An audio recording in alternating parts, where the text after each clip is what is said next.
Дальний Восток вообще такой интересный регион. Нас, татар, там очень много приехало во время переселения, довоенные годы, потом после войны приехало. У нас в Хабаровском крае есть деревни Челны, Малмыж, Елабуга. Это все буквально вот там рядом от Комсомольска до Хабаровска, там 400 километров. Татар очень много живут. Поэтому, приезжая с Казани, привозим какую-то литературу, привозим хорошие вести своим татарским, так сказать, коллегам.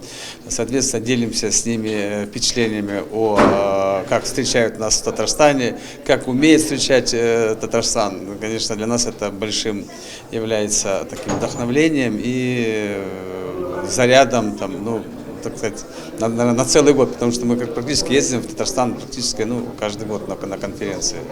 Поэтому настроение хорошее, только хорошее. Скажите, пожалуйста, вот скоро будет всероссийский перепись населения. Насколько готова и информирован ли татарский народ, что пройдет вот? Да, мы работаем над этим, уже все практически все во всеоружие сидим в ожидании, так сказать, все проинформированы, прошли какие-то обучения, прошли какие-то, так сказать, своего рода, консультацию, как проводить перепись населения. Все, мы готовы. Поэтому мы, соответственно, отработаем, я думаю, как обычно, на все 100%.